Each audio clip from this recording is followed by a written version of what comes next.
शमी पत्र का जो विधान है वो 2 बार चढ़ाने का होता है। एक बार अगर आप किसी कामना से शमी पत्र चढ़ा रहे हो तो शमी पत्र पहले शिवलिंग के ऊपर चढ़ाया जाता है, उसके बाद जल चढ़ाया जाता है।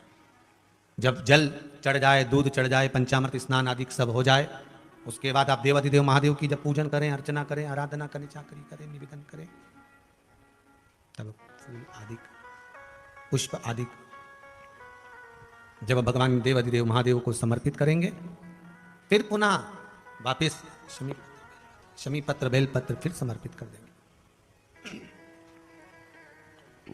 फिर पुनः समर्पित कर देंगे।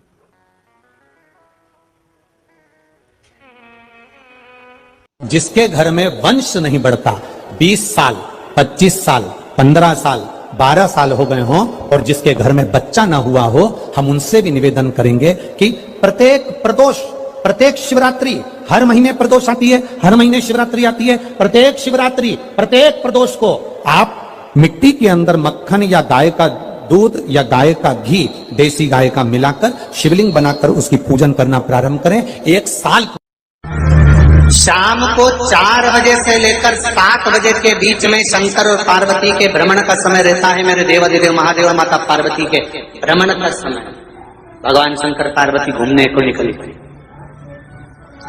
इसलिए हमारा सनातन धर्म कहता है शाम के समय पर माताओं को झाड़ू नहीं लगाना चाहिए, शाम के समय पर माताओं को चूड़ी बिछिया नहीं बदलना चाहिए, शाम के समय पर माताओं को मांग में सिंदूरा नहीं भरना चाहिए, शाम के समय पर माताओं को बाल नहीं बांधना चाहिए, शाम के समय पर माताओं को चौखट पर नहीं बैठना चाहिए। उसका कारण क्या है?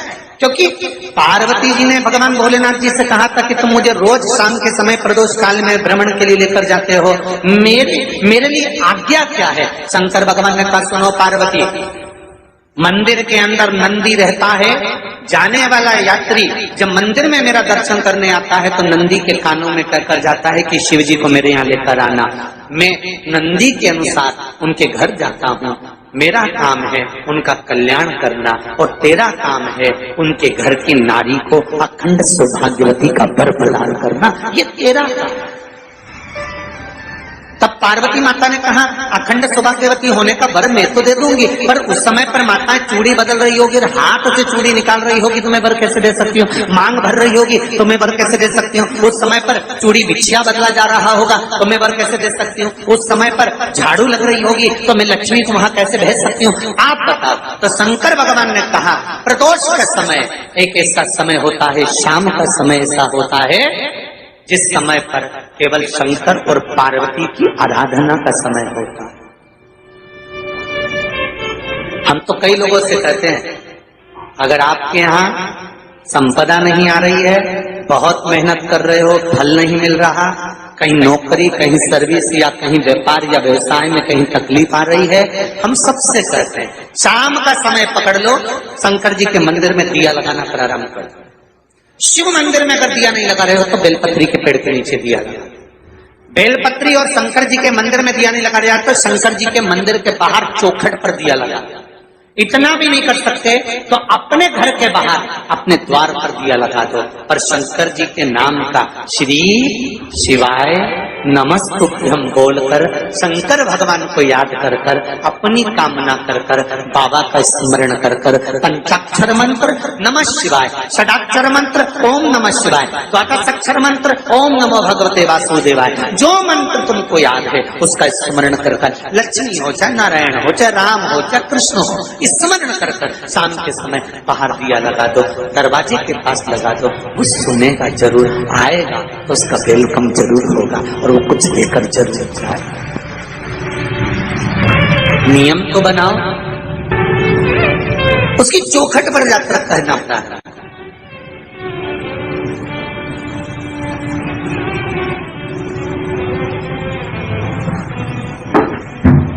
बृहस्पति महाराज ने कहा कि शाम का समय जो प्रदोष का समय होता है उस समय पर इंद्रदेव तुम शंकर जी की आराधना करो। शिव आराधना से शंकर जी जो मार्ग प्रशस्त करेंगे, शिव आराधना से जो शंकर जी कहेंगे वो तुम करना।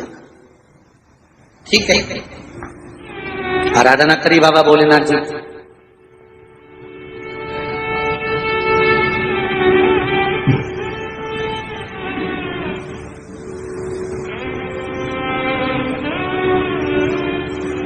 मालूम नहीं था इंद्रदेव को।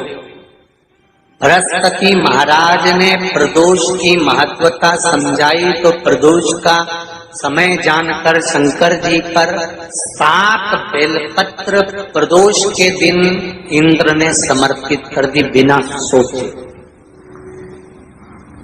कितनी बेलपत्र? 7। प्रदोष का व्रत करो चाहे ना करो, मंदिर में चढ़ी हुई बेलपत्र को उठा लो,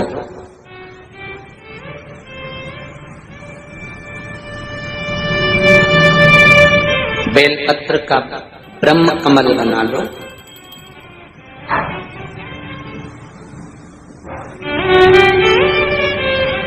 ब्रह्म कमल का मतलब होता है डंडी बीच में रहे, आसपास पत्तियां रहे। 7 पत्ती का ब्रह्म कमल बनाकर, जैसे ये पत्तियां हैं एक जैसी रखी हुई हैं, तो इसको फैलाइए। 7 पत्ती को आपस में फैलाकर ब्रह्म कमल बनाए। प्रदोष का व्रत करें ना करें, जरूरी नहीं है कि वृक्ष से ही पत्ती लेकर आओगे तो ही शंकर जी को चढ़ाओगे। शिव जी पे से चढ़ी हुई उठाकर धोकर ब्रह्म कमल बनाकर बाबा से विनय कर कर, हे प्रभु आज मैं इस काम के लिए जा रहा हूं, बाबा मेरा यह कार्य है, बोलकर श्री शिवाय नमस्तुभ्यम बोलकर शिवलिंग पर समर्पित कर दो। दिन भर के प्रदोष व्रत का फल बाबा एक बेलपत्री समर्पित करने पर ही प्रदान कर देता है। शिव प्रदोष व्रत कर रहे हो उससे बढ़कर कोई प्रसन्नता नहीं, पर नहीं कर रहे तो प्रदोष के दिन या 12 महीने शिवरात्रि आती है।